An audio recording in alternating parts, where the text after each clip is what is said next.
Benchwarmers Podcast. I am Casey Coggins, joined as always by Alvin Hebert. What it is. And the return of Andrew Lira. I leveled up my bomber. Level 13 bomber. The prodigal son has returned. Talking a little Clash Royale right there. So now that he's back, having worked a shit ton of hours and having a baby girl, we are going to go into all of the NFL stuff because it's a holiday season for sports fans pretty much, because you have jingle bells ringing. You have the NFL starting out. I mean, the first couple weeks you tend to see some iffy play because most people are skipping preseason now. Then, a few weeks from now, we're going to have the start of the NBA season. We're going to have Major League Baseball playoffs going on. So, hooray for us. Sports fans, we excited. But really briefly, we're going to be talking about 3 games that happened in week 2. One was kind of the matchup of the week, not necessarily game of the week, with the Saints and the Rams. And then we're going to discuss our favorite teams, mine being the Lions, theirs being the Cowboys. What do you mean, you people? And then what we're going to do is we're going to have some reactions from the first couple weeks of the NFL season and what we think is going to sustain throughout the rest of the season and what we think isn't going to sustain. And then we'll end with doing a little hot take for bold predictions, what we see happening the rest of the season. So something that is just, it should make people say you're fucking out of your mind. What? That's gonna happen. The little John. Like what? The reaction where it's like there's no fucking way. That kind of thing. I mean, we had to temper Alvin a little bit on his lukewarm take with we needed to turn the gas up a little bit. I still don't understand how that was lukewarm, but I changed it. I changed it for y'all. His take was that it was going to be a competition between Lamar Jackson and Patrick Mahomes for MVP this year.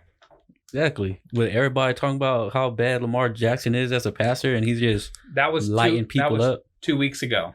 Oh, so now that's because he lit people up 2 weeks. Now it's not a hot take. Now, okay. Yeah, if we did this 2 weeks ago, it would have been a hot take. I will admit. They'd be like, "What? Do you think he's gonna tear up the league?"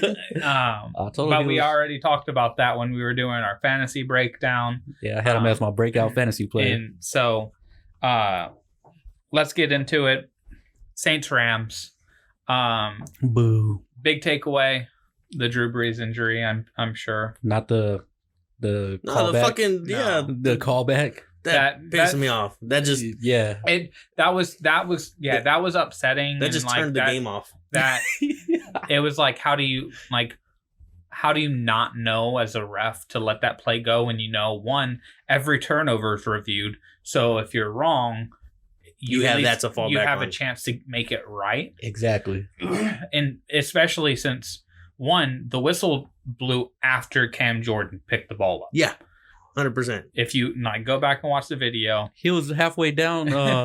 he was near the end zone. No, the call wasn't incomplete until he was like halfway down. They blew the whistle, but they had just finished praising the fucking refs. Like, oh, these are Super Bowl refs. They've. I think that that's that was stupid. That's a takeaway. That how can the Saints get 3 just malpractices of ref calls in a row, against the Rams. We've talked at length, and everybody's talked at length about the Rams. In week 1, the first half, when the refs just threw away 20 seconds they just went. Yeah. They were like, all right, cool, whatever. We went from 48 to 28 seconds left in the half, and then with this call, and so for Saints fans and for like a lot of NFL media, they're like, how has Goodell and higher ups in the refereeing universe and just league office told the refs, like, you can't fuck anything up, like you have to be on your P's and Q's, like we cannot have an egregious mistake.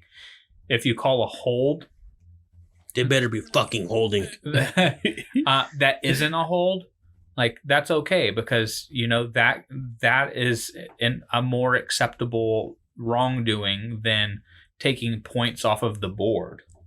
Like literally taking points off of the board from the team that you fucked last season because of an incompetent call. And it should be one of those, because the Rams didn't stop playing. Like that's the other thing, that like a lot of times when the whistle blows, teams will stop. No, the Rams were like, there were plenty of Rams players chasing down Cam Jordan the entire way. Mm-hmm.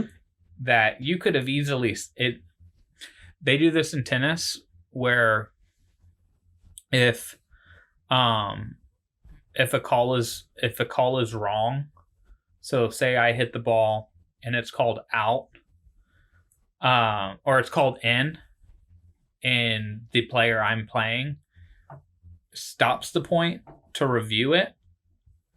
If it's the call was right, I win the point. Or if the call is out and they don't play it, but they could have, that's another, like, it depends on when the call was played.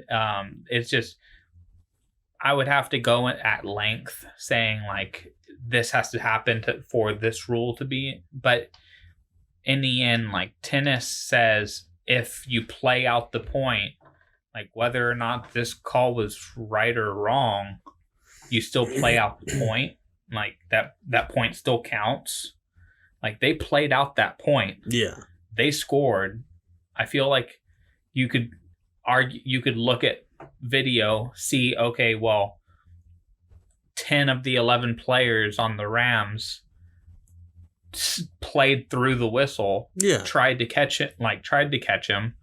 It was a clear recovery of the fumble. It was a touchdown. Like, they should be able to go back, see the all 22 and be like, okay, this is still, the competitive nature of the game wasn't taken away because we blew the whistle. And y'all still tried. Yeah, exactly.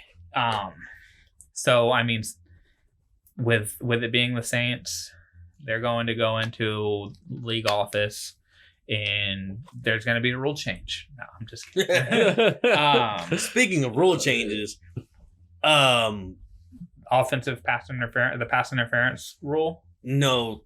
The holding rule? The tackling the quarterback rule. Are you talking about like the Bears? body weight rule? Oh, that is fucking trash. That was that's the big Rodgers last year. rule. Yeah, that's the Aaron Rodgers rule. Fucking trash. That's what Clay Matthews was all hyped about last year, because he had those roughing the passers. Yeah, one of them cost them the game. Yeah, because it fucking Myles Garrett had like 3 of them in this past weekend, just in the same fucking drive.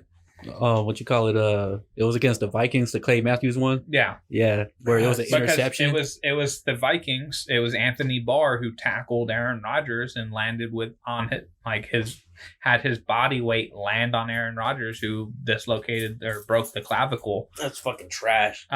It's the way I kind of feel about the whole concussion thing. It's trash. Essentially, yes. Like, in layman's terms, trash. All this conversation about concussions is trash. When I started playing football early in my life, I only played a few seasons. I understood that I was about to get hit over and over and over again. You want to know why I quit? Because you got hit? Because I got hit. over and over again. I played lineman because I was a short, chubby, slow kid. And I just got like ran over the entire time. Like I understood the risk I was taking by signing up to play football.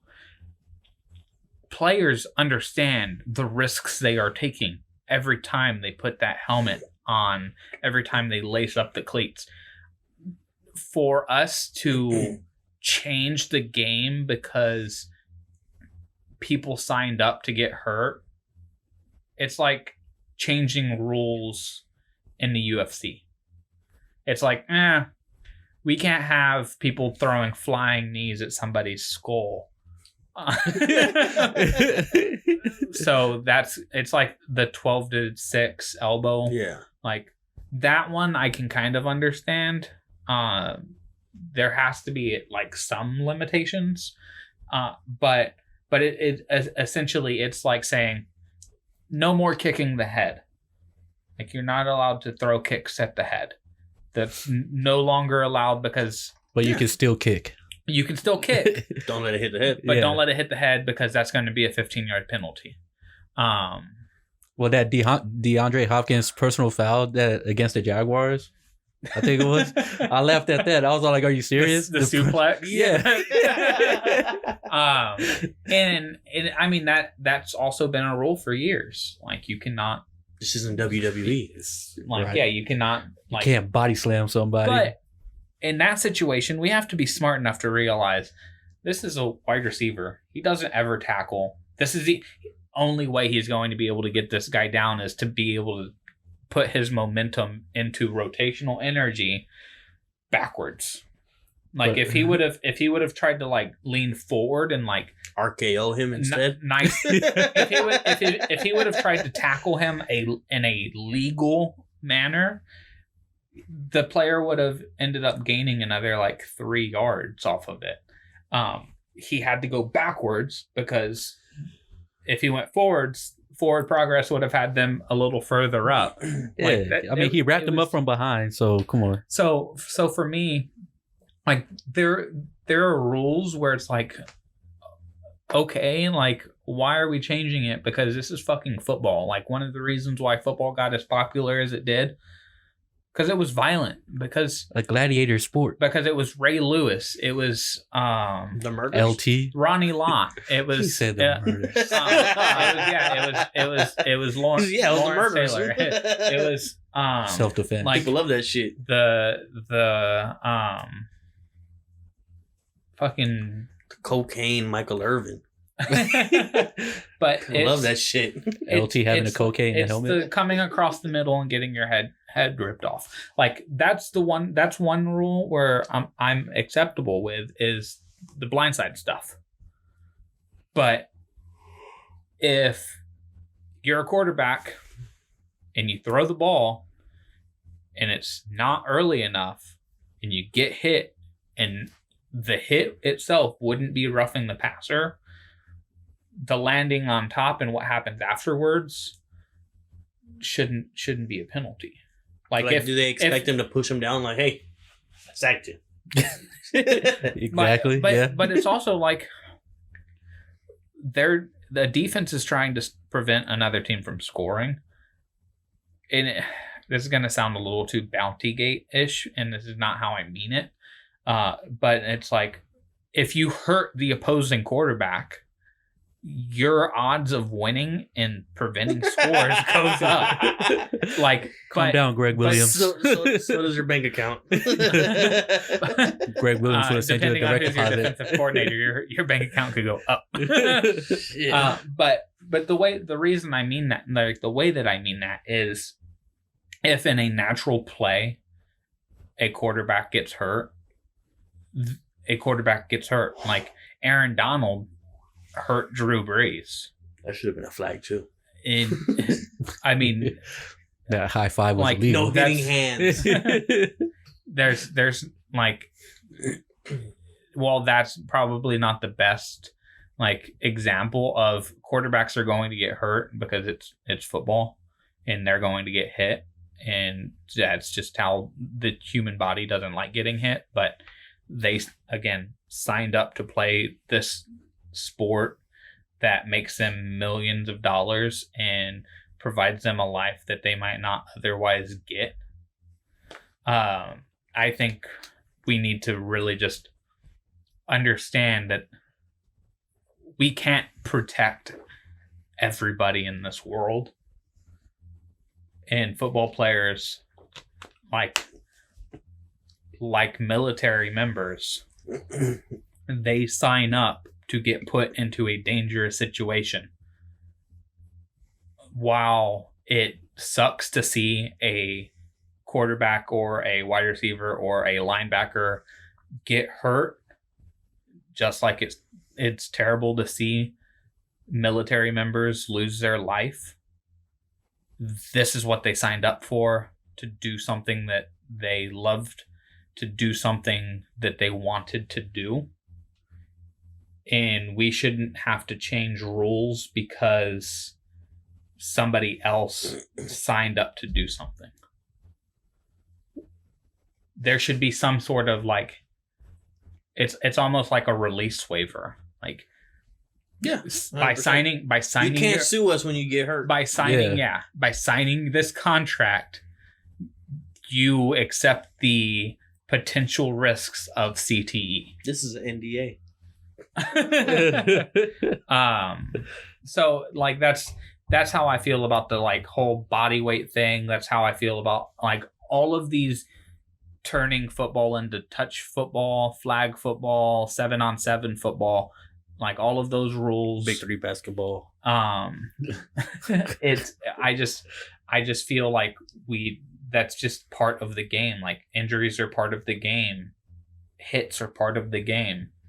And at times a hit is going to go too far, and that's when you actually throw the flag. But when it's just a natural tackling motion, I don't think that it should be a penalty. I don't like the judgment call flags. And that's what that is. It's a fucking judgment call. Like, you put too much into it. Right. And refs are going to be different. Like, and that's exactly. It's like a fucking umpire strike zone. Exactly. I hate that shit. But at least with the strike zone, you know what you're getting into because you know that ump. Like, you literally have a scouting report on this ump saying he likes to calls him low. 3 inches inside on left-handed batters. Like he doesn't call them outside in the same spot for right-handed batters, but inside batters he'll call them inside. Left-handed battles. So I wasn't sure if I actually said that correctly. So to get back into the Saints-Rams thing, so we have the fumble that was not a fumble that ended up being a fumble and that bullshit. I just never really turned around. But it was just so neither offense looked particularly great. I mean, when the Saints lost Drew Brees after the second series of the game, that kind of spelled them offensively. But if you look at the first 2 possessions when they had Drew Brees, there's the interception where Jared Cook catches the ball, gets hit, ball pops up, and the same guy who intercepted him in overtime in the playoff game on his back intercepts this pass on his back. He just loves being on his back. So what a slut. And then the second possession, he drops a pass that would have been a first down, and that's the play that Drew Brees got hurt. So Drew Brees throws it to Jared Cook, drops a pass, going to 4th down. Drew Brees is now out of the game. And after that, they have Teddy Bridgewater against Aaron Donald. A cold Teddy Bridgewater. Yeah. A Teddy Bridgewater who, one, hasn't taken like any first team reps. I think we might end up getting into him a little bit later in the episode, so I don't want to like go too far into my Teddy Bridgewater talk, but I think with having been in the system long enough under Drew Brees, understanding certain things about the offense and the way the offense works, knowing that he's going to be the starter for the next 6 to 8 weeks, and having Sean Payton there, I think that they're going to be able to be just fine.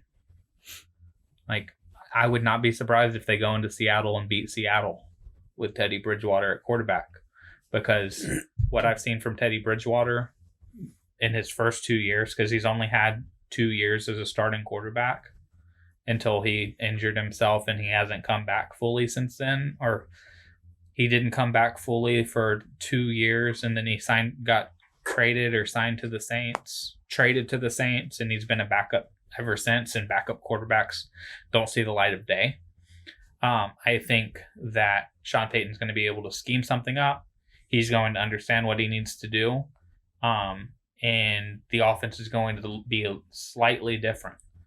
The reason why Teddy Bridgewater can't just come straight in for Drew Brees like he did week 17 last year in the Rams game is that offense is literally built for Drew Brees. They scheme it for Drew Brees. They didn't want to change the scheme in week 17 going into the playoffs last year. They weren't going to do that.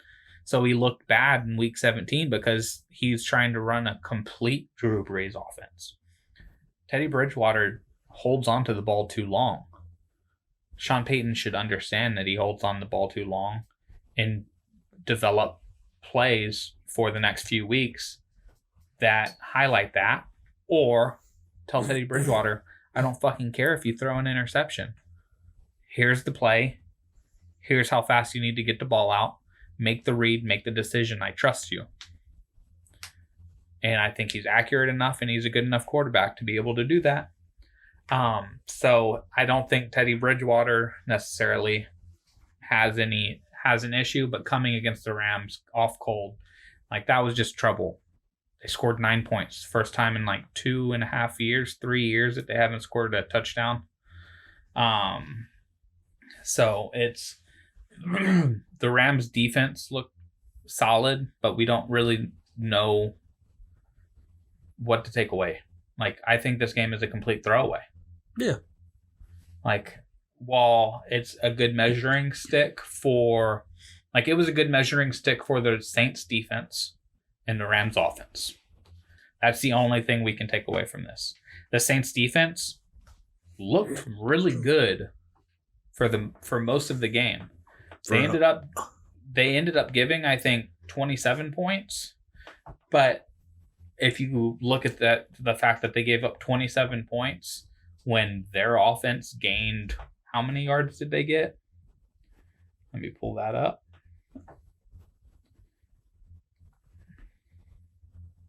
I don't think they gained a lot of yards.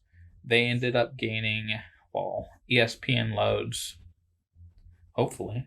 Fucking ESPN, the ESPN app is giving me Saints had 244 total yards and Rams had 380.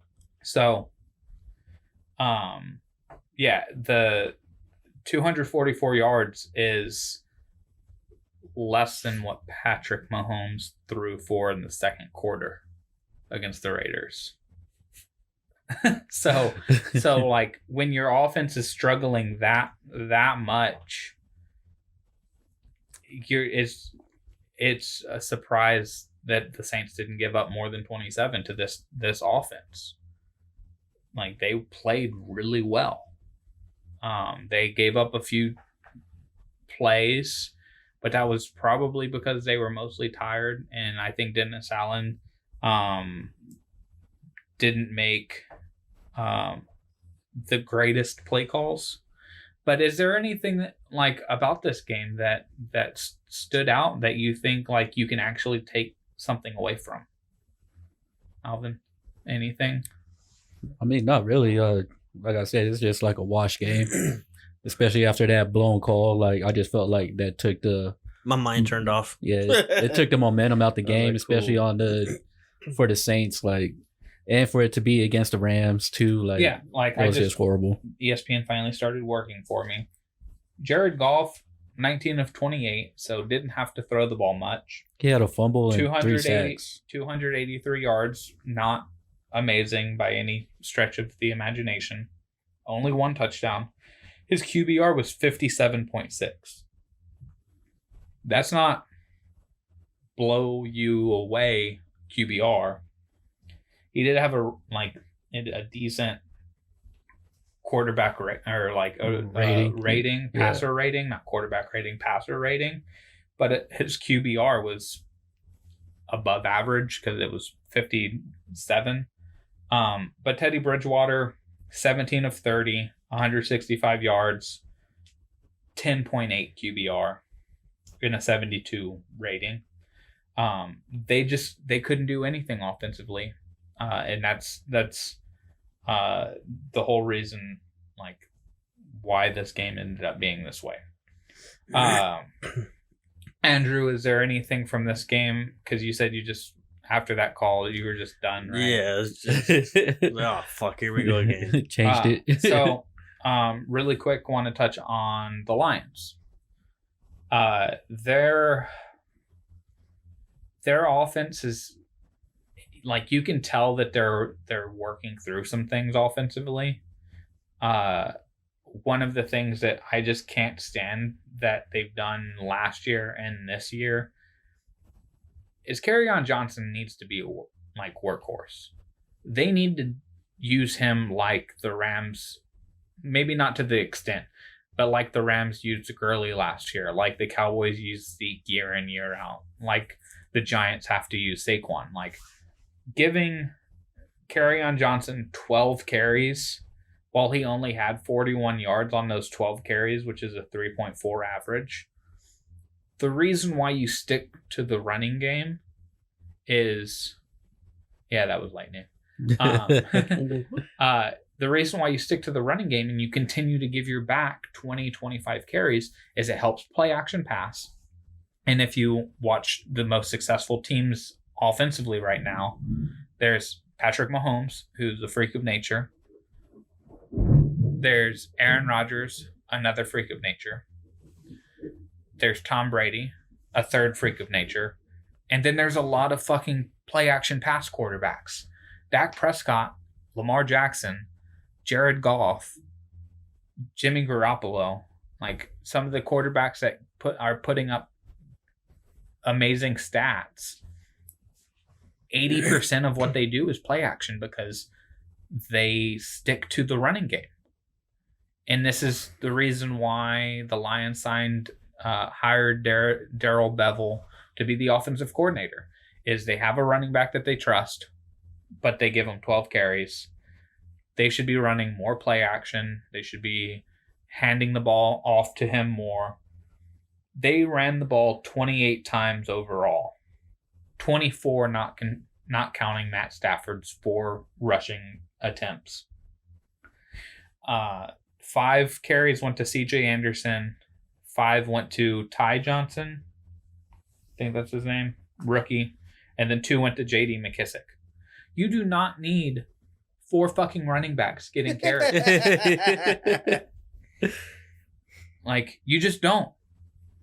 The Chargers were much more successful running the ball. They had 25 carries as a team for 137 yards. 17 went to Austin Eckler. 7 went to Justin Jackson. Yeah. That's it. Those are their carries. And then Phillip Rivers had 1 scramble, so he's a part of the 25 with his 1. But they ran the ball 3 less times, used 2 less running backs. It matters. It truly matters to have 2 running backs that you can give 1 20 carries and another 7 and stick to the run game. It helps your passing offense because you can now play action. The defense has to be wary about the running back, and it gets that running back into a groove. And you wear down the opposing defense because you're running the ball. That is how football is won. It really is. Even Big 12 schools run the ball quite often. pretty successfully. They do it in a different way. But the most successful Big 12 schools run the ball. OU's offense doesn't work if they don't stick to a running game. As great as Jalen Hurts and Baker Mayfield and Kyler Murray were and are, since Hurts is still there, they still focus on handing the ball off to Samaje Perine and guys like that, so that it allows their quarterback to be good. That's my big takeaway from the Lions. Their defense looks awesome. Their defense looked awesome against Arizona in Kyler Murray's first game until the stupid fucking timeout and that flipped the script. And they took their pedal off the metal. And so, like, I don't necessarily blame them for that, because that happens. It's just natural for a bunch of people to see, okay, we're up 24-6 with 10 minutes left. We can try to just wind down the clock. But it doesn't work like that. You have to continue running your offense, because then you get out of rhythm and all this stuff. But they beat a very good team in the Chargers. Now, the Chargers might have shot themselves in the foot a little bit with the Phillip Rivers interception. But I think the fact that the Chargers had 10 points shows just how solid the Lions' defense is right now. And when they get an understanding of how their offense wants to work, like, they released C.J. Anderson after this game. They signed another running back for whatever fucking reason that is. But, like, C.J. Anderson was their main backup behind Kerryon Johnson. They released him, so now his main backup is the other Johnson. And Keyshawn. There is a Keyshawn Johnson. He's in college, I believe. No, he's with the Cardinals. The Cardinals, yeah. He's with the Cardinals. But I'm hoping going forward, the offense starts clicking a little more, because again, they scored 27 because of the overtime field goal against the Cardinals, and they scored 13 against a very solid Chargers defense. Great pass rush with Joey Bosa, and Melvin Ingram. Solid front seven. And then Adrian Phillips got hurt, which is kind of a bummer. And then Chargers don't have Derwin James as well. But the Chargers are a solid team. If they didn't have some of the injuries they had, like, I picked them to go to the Super Bowl last year, and I would be leaning towards them being just as good this year if they didn't have the injury concern. But you're looking for the Lions at Philadelphia this weekend, home against the Chiefs the week after, at Green Bay, home against the Vikings, are the next 4 games. I would be lying if I said I wasn't nervous about any of those games, and I would also be lying if I didn't see a possibility of 0-4 in those games, dropping them to 1-4-1. So now these next 2 weeks are the true measuring stick for the Lions. We'll see where they're at defensively and offensively, and what kind of team they're actually going to be this season against the Eagles and against the Chiefs. So now the floor is open to the Cowboys people. The real team that everybody wants to talk about. Undefeated. Andrew, I'll let you lead off the Cowboys talk. What about the Cowboys would you like to start? Is Dak Prescott a $40 million man now? He's making you think he is. He's playing it. Until you realize it's just system quarterback play. That offensive coordinator. PSA, every quarterback is a system quarterback. Not every quarterback is a system quarterback. But when you have an offensive coordinator like Kellen Moore, who's actually playing to your strengths and knows what the fuck he's doing, really, like, that's a $40 million man right there. Yeah. Dak is making the plays he needs to make, but they're not relying on him as much. What I'm trying to say. Not He's relying making on the plays he needs to make. Right. So before I let Alvin grab the mic and give his think piece on the Cowboys. To your point, Andrew, a lot of people make a lot of I like that tone change. it. It's very TV. I'm practicing. Had a little hint of Jerry Seinfeld. Oh wow. A lot of people. A lot of people tend to see a box score, tend to see a team score 35 points and say that quarterback is a great quarterback. And when you watch the film, one of my favorite follows on Twitter is Kean Fahey, who got fired from ESPN because of a whole ordeal with he got drunk at a bar, I believe. He's Irish. Nice. He's, Oh, you can't be white and doing stupid shit. I think he's like our age, maybe even a little younger. But the reason why I appreciate following him so much is because he doesn't give a shit about a quarterback going 29 for 29 for 570,000 yards and 20 touchdowns. Doesn't give a shit about the box score. What he does is he actually like breaks down what the throw was. Like, did he make a throw and it was complete and it gained 30 yards, but it could have gained 50 and a touchdown, but the reason it didn't was because it was behind the receiver. Also, was it complete because the receiver made an amazing catch, Odell Beckham-like? So he breaks down all of the little things that go into what makes a quarterback look great. When you look at Tom Brady's first game against Miami, I think they played. But even the Steelers. When you look at Tom Brady against the Steelers, he threw a 50-yard touchdown to Philip Dorsett. Philip Dorsett was 15 yards away from any Steelers defender. I don't necessarily think that was Tom Brady making an incredible play. I think the Steelers just sucked that much, and Philip Dorsett just outran them all.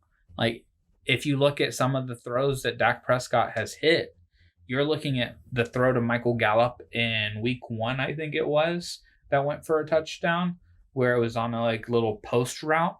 Michael Gallup burned the defensive back. I mean, it was against the Giants. Yeah. And they're terrible. So he just threw to an open receiver. Like, throwing to an open receiver isn't hard. What is hard, though, is understanding this is the receiver who's going to be open. So it's like you give him the brownie points for making the throw and seeing the open receiver, because sometimes the quarterback just doesn't see the open receiver and you can't make that throw. Kyler Murray. But Kellen Moore is doing a great job. This goes to what I talked about earlier with the play action pass, using the play action pass, which Dak Prescott is one of the best quarterbacks in the league at.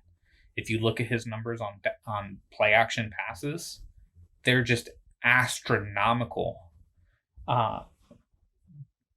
But he's just, again, to your point, and this will go to Alvin, he's making the plays that he's supposed to make, that Kellen Moore is drawing up, that they've built the system for Dak Prescott to be able to look like this. Yeah, 100%. So, not worth $40 million. Doing a good job at what he's supposed to be doing. That really should be my hot take, that no quarterback should make over $20 million. But like, literally, I do believe that no quarterback should make over $20 million. Alvin, what is it about the Cowboys that you are enjoying the most? Just seeing a more fluid offense, really. Like, the whole thing with Linehan for those years was like, it was those questionable calls that he was making that Cowboys did not know how to run. Like, I swear to God, it was like they did not practice that shit at practice. like the bubble screens and stuff. Like, oh dear God, do what? like those look. I don't think horrible. I've seen a bubble screen at all. I haven't seen one at all. The and I'm Cowboys. glad. I mean, No, okay. the I was Cowboys gonna haven't. say- No, The with the Cowboys haven't run Cowboys, one. But And I'm glad. so And also they're taking more shots downfield. It's not the medium routes, the dink and dunks and all that stuff, how they call the dink and dacks and all that stuff. yeah, They're getting Like good that. looks downfield. Yeah, which what we wanted last year too, because you had Amari. Like later on, you had Amari Cooper, you had Michael Gallup. You know that could be a burner, and they're actually like putting those pieces together, and the puzzles are fitting. so against the Redskins, you know how I just talked about the Lions against the Chargers and how like Matt Stafford had so many pass attempts. He had this. Kerryon Johnson only had 13 rushes, and they had 4 running backs carry the ball. All of that. The Cowboys, Dak Prescott, 30 attempts. I think that's a great number. If you can, if Dak Prescott maxes out at 30 a game, they're probably winning their division handedly. Zeke Elliott, 23 carries, 111 yards. Well, Kerryon Johnson, not Zeke, for obvious reasons. Like should tell you that that's not the case. He's not Zeke. They give him the ball 23 times. They don't give him the ball 12. They give him the ball 23. Dak Prescott had 5 carries. Tony Pollard had 4. And then Randall Cobb had 2. Like, I'm okay when you have 4 people carrying the ball, when one is your quarterback, and some of them are going to be read options, some of them are going to be scrambles, and another is a receiver when you're running sort of jet sweep. Yeah, jet sweeps, end around type stuff. And like, I'm okay with that. And then you do have to spell your starting running back. Like, that's just, you do. But they give Zeke the ball. They let him cook. Well, let him eat. And then you look at the reception breakdown. They have 1, 2, 3, 4, 5, 6, 7, 8 different receivers catch a pass. No, Michael Gallup had the most receptions at 6. Then you have 5, 4, 4, and 3. Like that is Patriots, Chiefs level offense. Spreading the wealth. So, is there anything else other than offense or Dak, Kellen Moore that you would like to hit on with the Cowboys?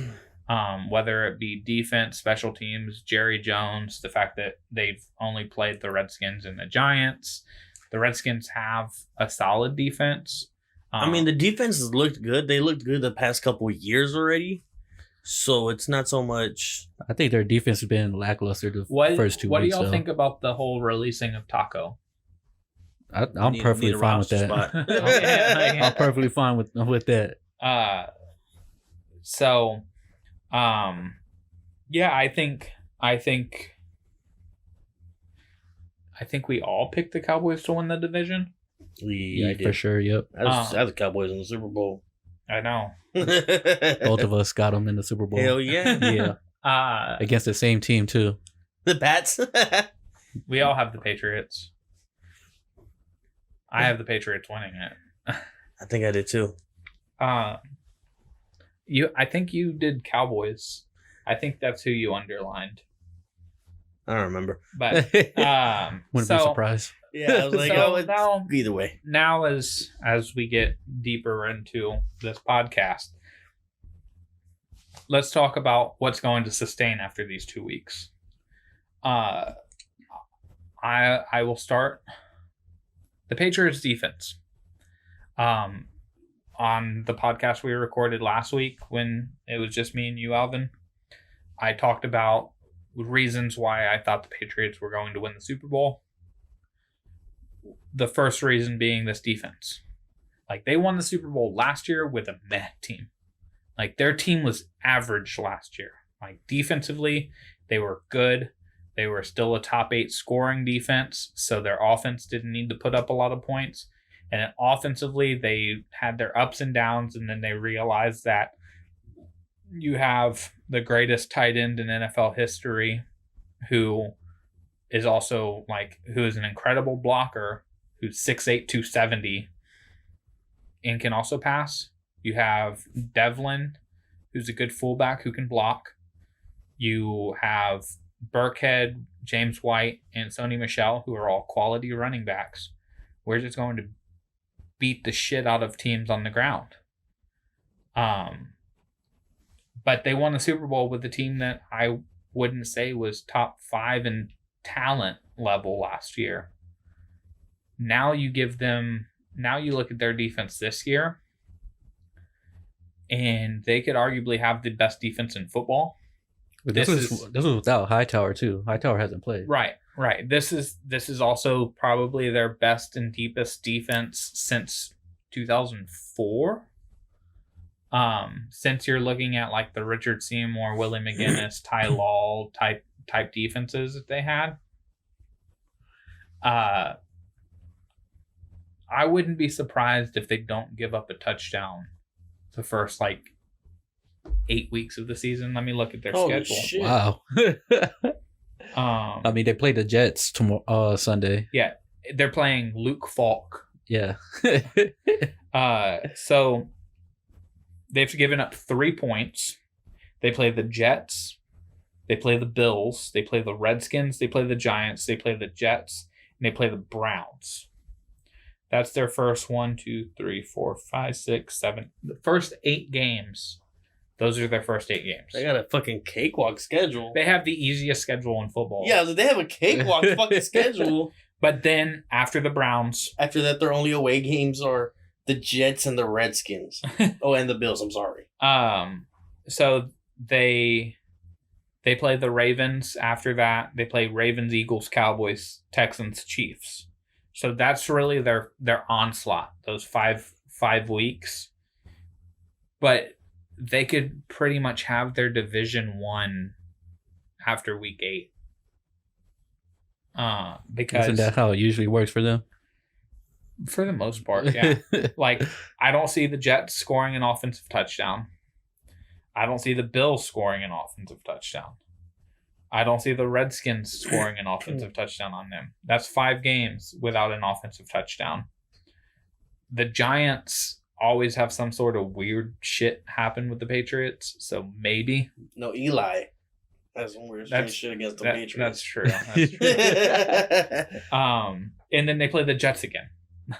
Yeah. I mean, Sam Darnold might be back by then, but who knows? Is he really going to make that much of a difference? Who knows? Who knows how much, how even healthy he's going to be?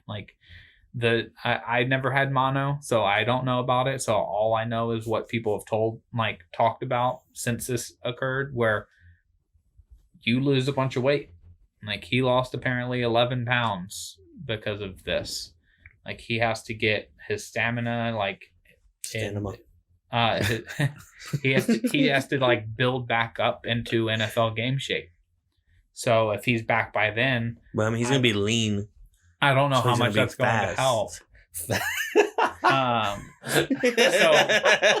Honestly, if I was going to bet money, I like your logic on that.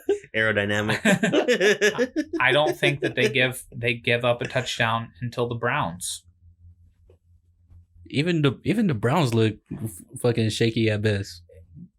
They're working through some issues. I think somebody might want to touch on the Browns on their. I guess it's not sustaining. So that's my sustaining after 2 weeks. The Patriots defense is going to lead the league in scoring defense. One, because they play in a shitty division with shitty offenses, and they're also great. Yeah, that fucking Patriot defense scored 35 points on me this week in fantasy. 2 pick sixes. Yeah. 0 points allowed. I think 6 sacks. I think it was like the highest scoring defense in fantasy and It was retarded. ever. That's what it was. In ever. Yeah. So, Alvin, what's sustaining for you the rest of the year? What after 2 weeks, what have you seen that you think is just going to last? The Niners offense, I just think that Niner offense is legit right now. I think Shanahan finally got the pieces in for his game plan, and it looks real good. He made Nick Mullins look like a top 5 quarterback in the league last year. Yeah, now look at Jimmy G right now. That's why I And those 3 running backs the last game, like he made them blow up. Like yeah, like 3 running backs having a bomb game, like you don't see that. he schemes like he was the offensive coordinator in Atlanta when Matt Ryan won his MVP. What does Matt Ryan look like since Kyle Shanahan left? Dude, straight Matt trash. Like and they don't have like big name players on offense, only except for like George Kittle. But like even they're like the receivers, Marquise Goodwin. They're just like young and talented players. Yeah, I mean Olympic sprinter. Yeah. Marquise Goodwin. So he just again, like it's what Kellen Moore has been able to do for the Cowboys, and like you look at the Chiefs, the Rams, best offenses in the league. It's not necessarily that they have the most talent. I mean, like some of the players on these offenses are the most talented at their position, arguably. But it's that they're schemed in such a way that they don't have to necessarily be more talented than another guy. They just have to run their part of the play, and it's going to show them in a good spot. And their defense is they're looking like some ball hawks right now.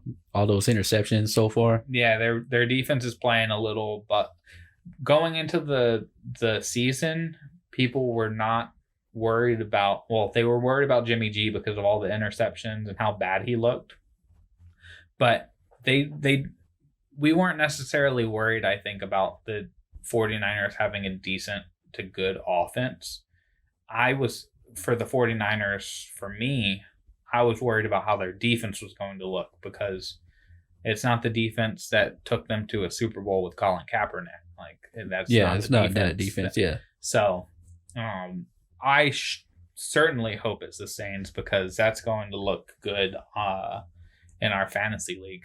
So, Andrew, what's sustaining for you? Sustaining for me is the lack of depth in the AFC North.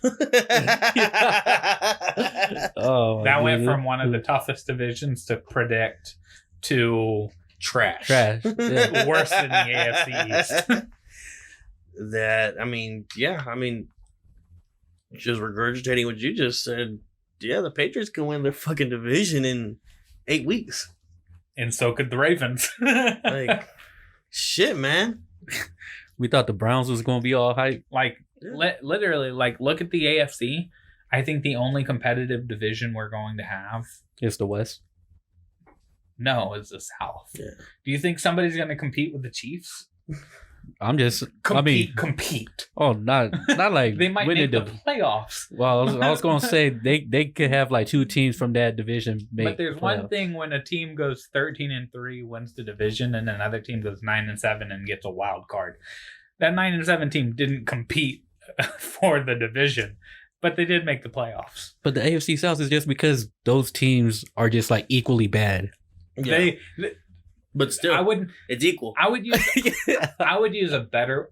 Would y'all say mediocre is a better word than bad? Okay, mediocre. I would say they're mediocre at best. I would say trash.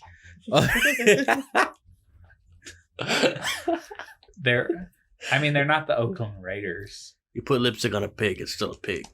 Hey, speaking big facts over there. Speaking of AFC North, did you do not sustain from there too? Or what did you end up going with your not sustain, Andrew? Cleveland. That they're not going to be the penalties and all that. Yeah, they're not going to continue looking like straight trash. They're not going to continue to keep shooting themselves in the foot. They're going to fucking Baker Mayfield's They're gonna- gonna stop fucking holding onto the ball so damn long. Yeah, he's just. I think they need Nick Chubb. They need to put more Nick Chubb. Yeah, definitely. They need a little more chubby. Get off of Baker. And get on that Chubb. Damn it. You set it up for me. You alley-ooped it and I slam dunked it. God damn it. right. And that, My favorite Twitter to follow. My favorite Twitter account to follow is OJ Simpson. Yeah, hello, we know. Hello, We know. Twitter world. And he went off perfectly, and he's like, you need to stop relying on Baker Mayfield so much and let him be a game manager.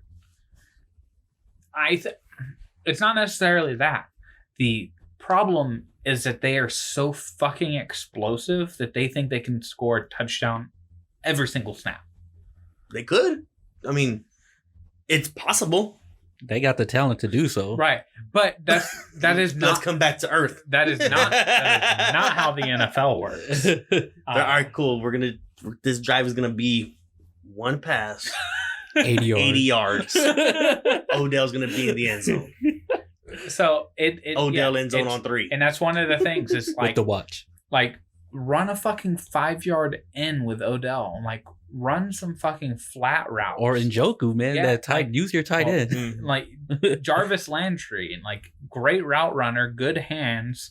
Like you have the weapons. There's a reason why a lot of people there's a reason why the bandwagon was fucking Earth, Wind, and Fire big. If y'all know how large Earth, Wind, and Fire's band is, it's like 300 members.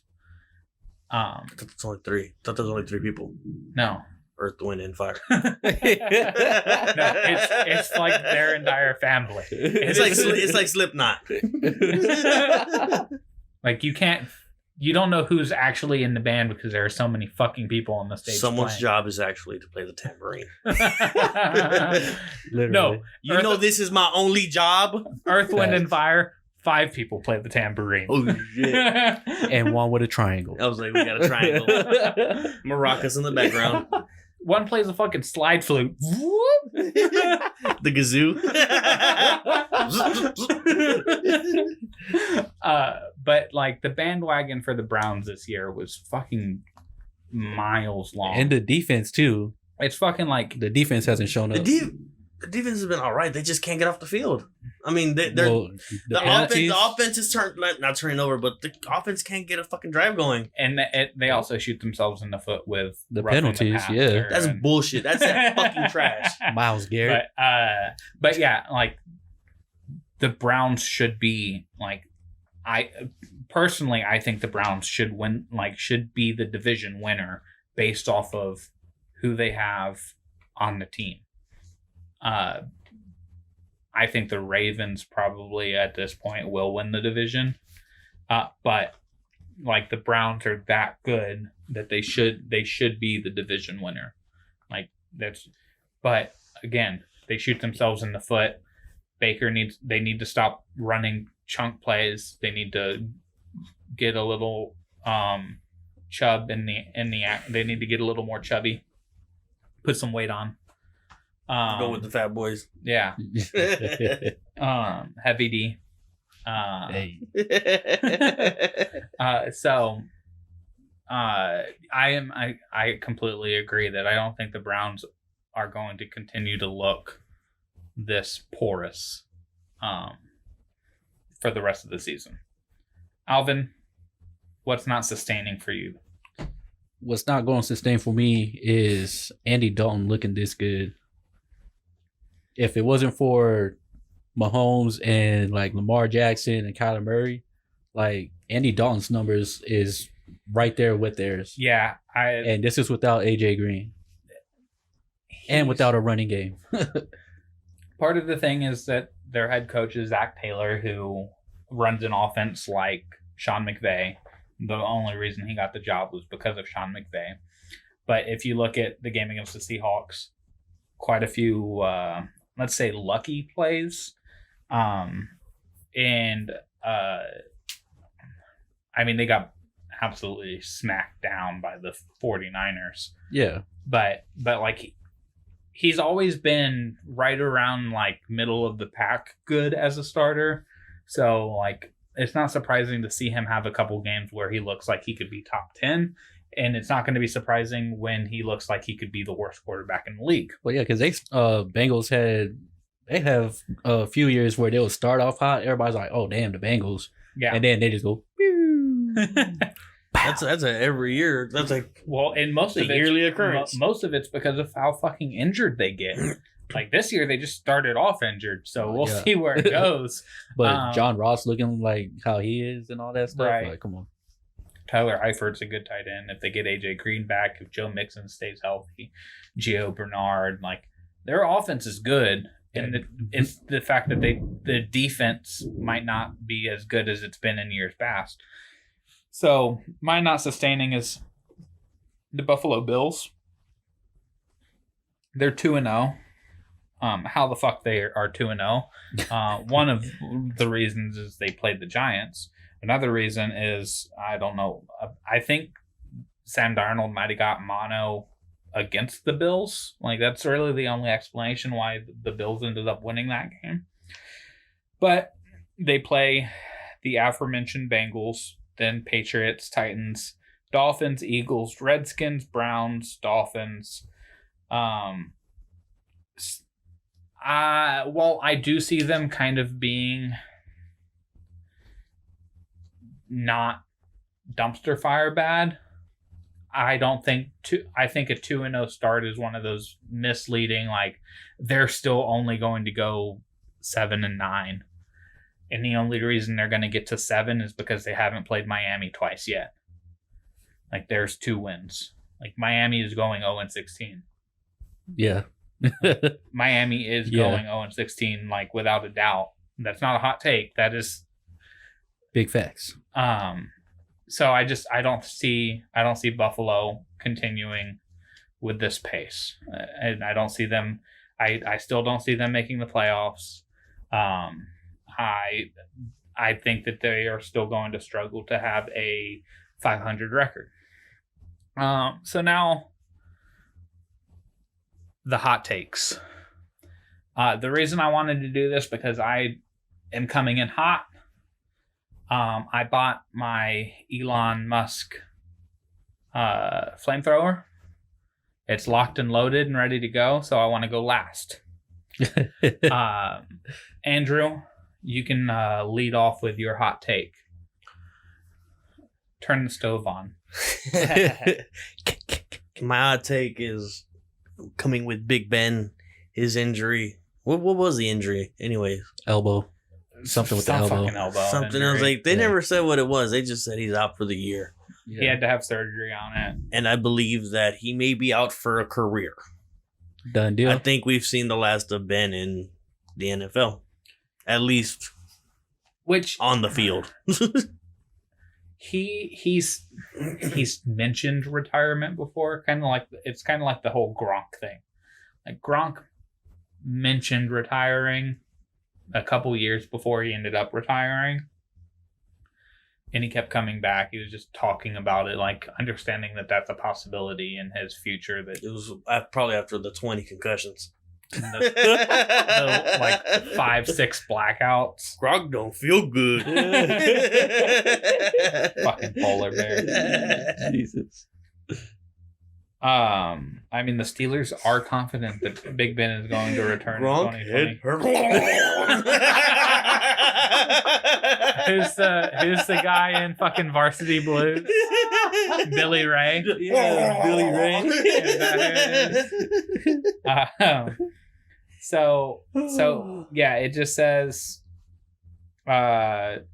season-ending right elbow surgery. The injury does not appear career-threatening. So, I mean, right now, all signs lead to him coming back, but we don't know how his elbow is going to recover, how the surgery is going to go, how the Steelers are going to look, what's going to happen in the offseason. He might not want to fucking come back to a team that looks like they're going to go 4-12. That's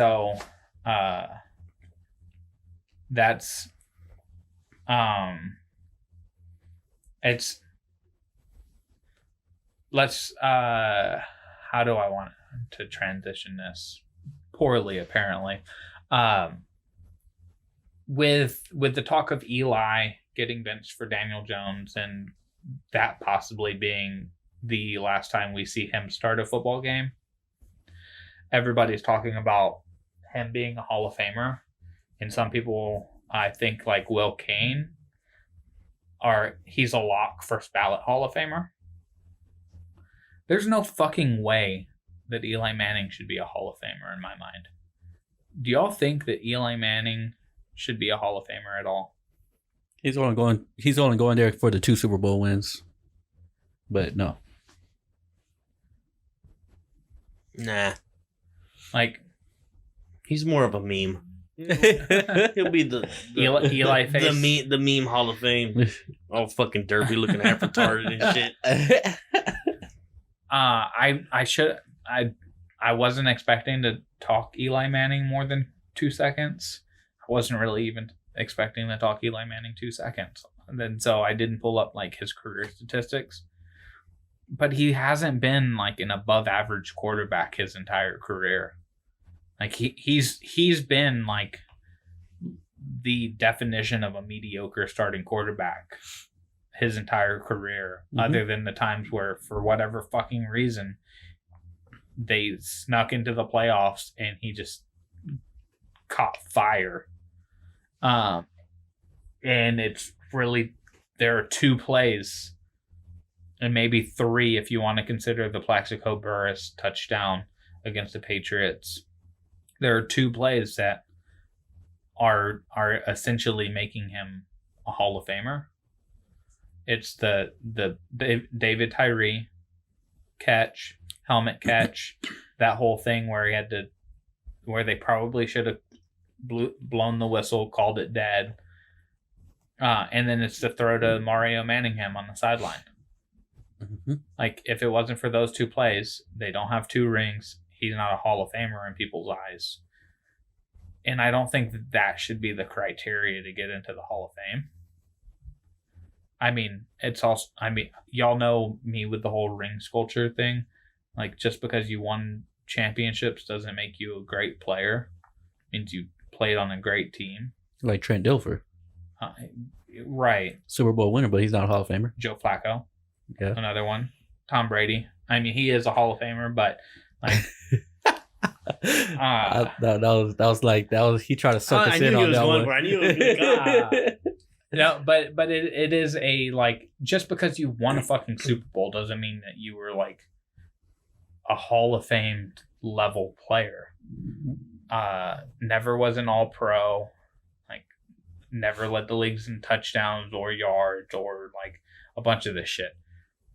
The reason why I brought him up is Big Ben, who I think has a better case, just quarterback skill and talent and statistics wise than Eli does.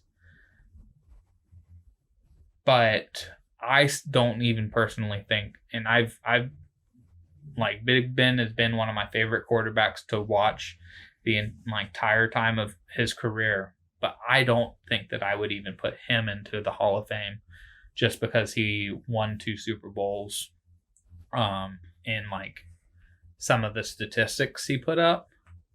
Like, I don't think, like, I think the like Hall of Fame gets a little watered down in sports that isn't baseball, because it just gets to a point where it's like, let everybody who was a popular name get in. Like, the Hall of Fame should be for legendary players. Would you say Big Ben was a legendary player? Like, 20 years, are we going to think back to this generation and say Big Ben was a legendary player? Yeah. I'll put him. Because it's like, for me, the legendary players of the last 15 years at quarterback are Peyton, Brady, Breeze, and Rodgers. Like, Rodgers only has the 1 Super Bowl, been to 2, lost to Big Ben in the other, but he revolutionized the position going forward. Yeah, they made a rule for him. We don't have bringing it all the way around. It all comes full circle. But like, we don't have Patrick Mahomes if we don't have Aaron Rodgers, because of what Aaron Rodgers has been able to do athletically. We don't have Aaron Rodgers without Steve Young. I mean, we might not, and not to just go white. Randall Cunningham, Warren Moon, like, these are the types of guys that allow guys like Aaron Rodgers to become what they became. Brett Favre, legendary quarterback, has the same kind of gunslinger, scramble out of the pocket, just throw from whatever angle. But like, to me, I do lump the class of 04 quarterbacks kind of together when it comes to Big Ben, Phillip Rivers, and Eli Manning. Like, Phillip Rivers, incredible statistics, not a Hall of Famer. Like, the only reason I think people are going to put Big Ben in and Eli Manning in is the 2 Super Bowls, and Big Ben even got to a third. Oh no, Aaron Rodgers beat Big Ben in the other one that Ben got was against Arizona, the Santonio Holmes catch. Beat Kurt Warner. Power went out over there. Well, we better hurry up. Shit. So sorry for the tangent. I mean, we should expect that by now. I was just curious where y'all sat on Big Ben and Eli Manning's Hall of Fame candidacy. Ben, yes. Eli, no. Yeah, I'm the same. And I'm no on both. Alvin, your hot take? My hot take is I do think the Bills are a wild card team. And I'm looking at their schedule right now. The next 5 games, I could see them easily going 3-2. They got the Bengals, which I think that's a winnable game. Patriots, of course, I think Patriots will beat them. Titans, they could beat the Titans. Dolphins, we all know what the Dolphins are. And then the Eagles, I also think the Eagles is a winnable game because that secondary has not been looking good at all. And, I mean, they got injuries with their receivers, so if they come back fully healthy. And then after that, they got the Redskins, Browns, Dolphins again, Broncos. Broncos don't look like a team and all that. And then you got Cowboys, Ravens, which, of course, I think they lose those 2. Steelers, who knows what they're going to be with Mason Rudolph. And then, of course, they got Patriots again. And then their last game is against the Jets. I could definitely see them be a wild card team. Yeah, like, don't get me wrong. I wouldn't be surprised if they did make the playoffs because of the schedule you said, and like the understanding of who they are. Like, that's a big thing in the NFL. If you understand what you do and like what you can do and who you are, that goes a long way. But I personally don't see it. But like, I would not be like, I can't fucking believe the Bills made the playoffs. That would definitely not be it. So my hot take. Your Elon Musk. Yeah. Hot take. Yeah. It's about a team that we've talked about on this podcast. It's actually a team that somebody else talked about in their hot take. The Pittsburgh Steelers are going to win the AFC North behind Mason Rudolph. What the fuck is that? What? Oh, shit. One, they traded for Minka Fitzpatrick. While he's not going to fix all of their issues, like, you have to at least get some sort of talent to start patching some things up. But it's not necessarily that it's their defense that's going to help them out.